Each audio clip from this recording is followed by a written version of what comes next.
The presidency is president-proof, an old swamp saying. Bureaucrats told themselves and others that they were really driving the show.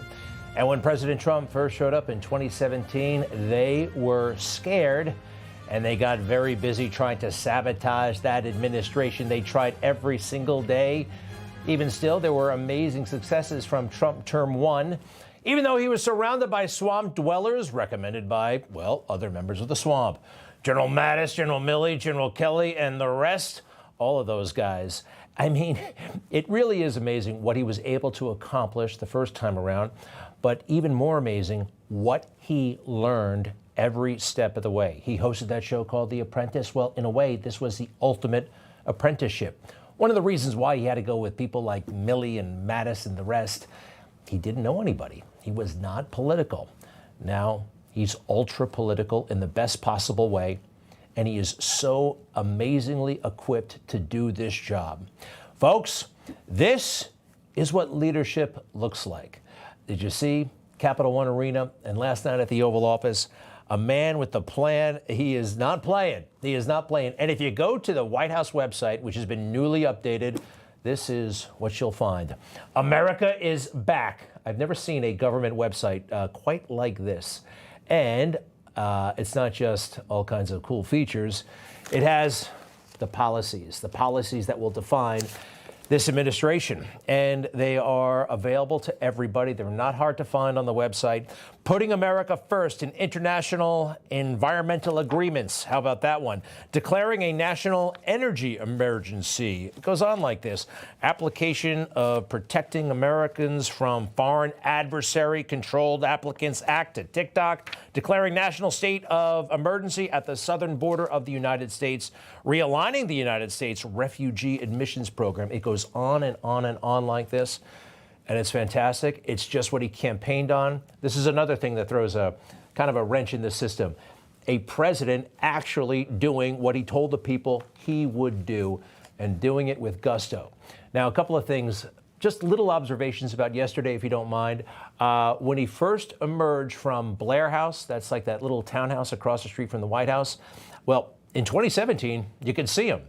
This time around, and I'm totally okay with this, they had a special awning like that just shrouded the whole thing. Security was incredibly tight, and it has to be.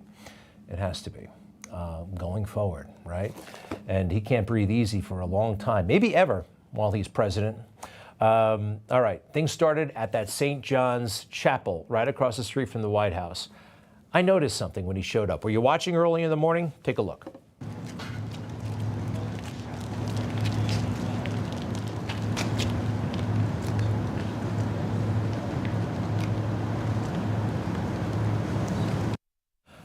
One more time, take a good look at the pastor, a guy named Fisher. I don't think he says, "Welcome to the church."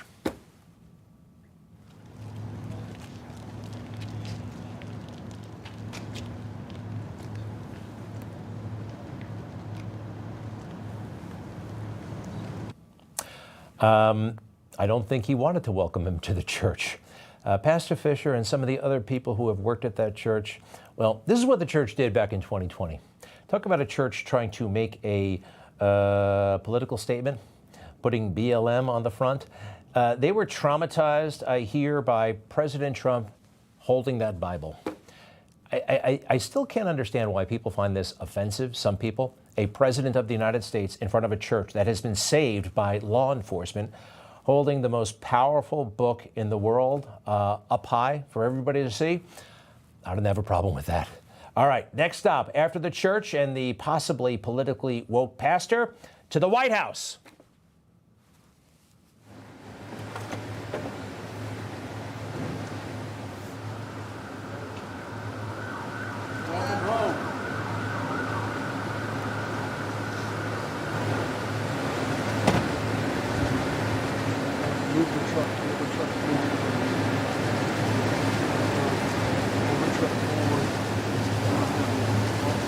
And it looks like a relatively pleasant moment, but a little while later, it looked like they were both kind of tired of each other. President Trump offered appropriately a scathing rebuke of the Biden administration.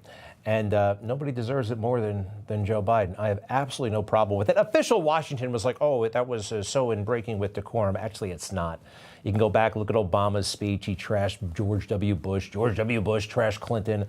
But this one had the added value and benefit of substance, okay? Hey, the White House cabinet. Pretty soon they'll all be confirmed, right? And it's going to look something like this. You're seated around that table, the most powerful people in the world.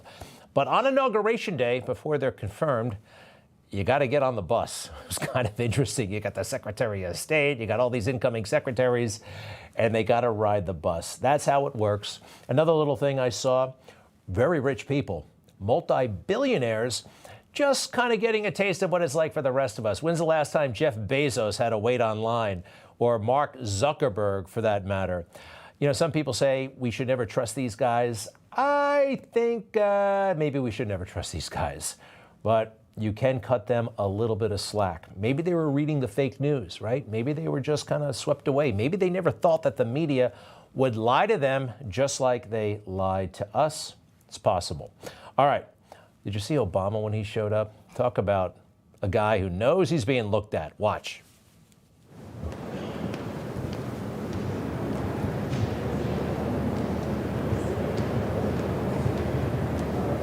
That's right, I'm walking.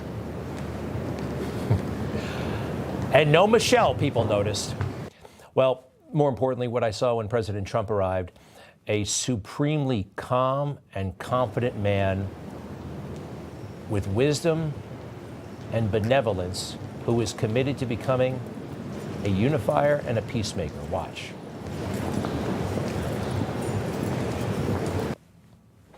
There was just something kind of magical about the day. I'm sorry, I feel that way. Did you see when Vice President Vance was sworn in? Take a look at how proud his wife is. David Vance, do solemnly swear. I support and defend the Constitution of the United States. Against all enemies, foreign and domestic. Against all enemies, foreign and domestic. That I will bear true faith. That I will bear true faith. Isn't that great? And allegiance she to the is same. absolutely tickled, as she should be. All right, but the main event, and maybe I think it's worth reviewing. 30-minute speech, pretty long inaugural speech for President Trump. And here are some more highlights. We now have a government that cannot manage even a simple crisis at home, while at the same time stumbling into a continuing catalog of catastrophic events abroad. National unity is now returning to America, and confidence and pride is soaring like never before. In everything we do, my administration will be inspired by a strong pursuit of excellence and unrelenting success. We will not forget our country, we will not forget our Constitution, and we will not forget our God. Can't do that. First, I will declare a national emergency at our southern border.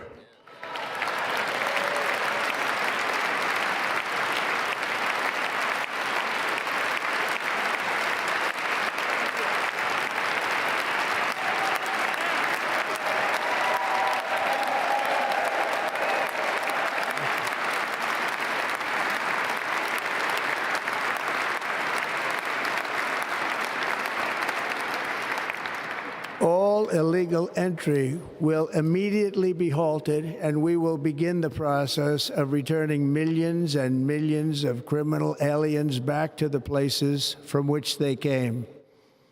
We will reinstate my Remain in Mexico policy. Under my leadership, we will restore fair, equal, and impartial justice under the constitutional rule of law. Well, great themes, great specifics, and a lot of hope, and talk about God. I thought it was damn near perfect.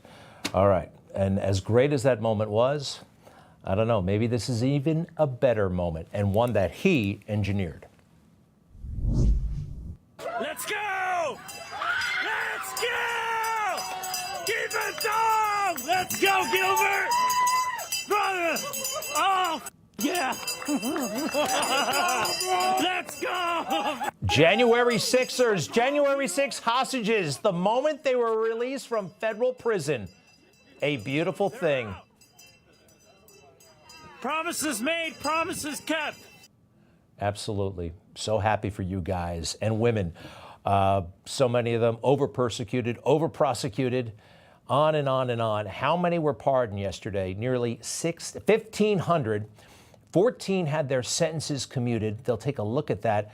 But everyone is now out of jail. And that pardon, if anybody needs a reminder, is full and unconditional. Now, the commutation, what does that mean? The sentence, time served. That's what it's commuted to, time served. Everybody is out. They never should have been in there in the first place. Now, the fake news is, of course, incurious. They don't have questions about the Joe Biden pardon for his family, but this one has really offended them. They've served years in jail. They should not have served, and they've served years in jail, and murderers don't even go to jail in this country. And we had 1,500. We have 16 under review. As you know, we commuted about 16 of them because it looks like they could have done things that were not acceptable for a full pardon. But these people have served years of jail, and their lives have been ruined. And in many cases, listen to me for a second. Stop interrupting. They served years in jail, and if you look at the American public is tired of it. Take a look at the election. Just look at the numbers on the election. We won this election in a landslide because the American public is tired of people like you that are just one-sided. Just one-sided. Great critique of the media. That was Peter Alexander, who, it's kind of muscle memory. Give President Trump a hard time, especially about January 6th. Well, on January 6th, he could have skipped this, but he wouldn't. That's not who President Trump is. So unique. You know, the establishment who ran against President Trump, they were not very vocal, if at all, about the January 6th people who were over-prosecuted, who were persecuted, in part because they don't have all that much power in many ways, just ordinary, regular people who were set up by the government. I love it. I love that he did it, and he just didn't care about the consequences. The consequences are actually kind of beautiful. If I run and if I win, we will treat those people from January 6th fairly. We will treat them fairly. And if it requires pardons, we will give them pardons because they are being treated so unfairly. We're going to look very strongly at J6. Those people, there has never been people treated more horrifically than J6 hostages. They should immediately be released, immediately, the J6 hostages. You know, this is a question about the J6ers. They would always trip up any Republican running for office. Well, what about the January 6 rioters? Surely. And they would always say, oh, yes, of course, they must be punished. They must be prosecuted. No, they didn't understand it. They didn't bother to find out. We did here at Newsmax, and especially on this show.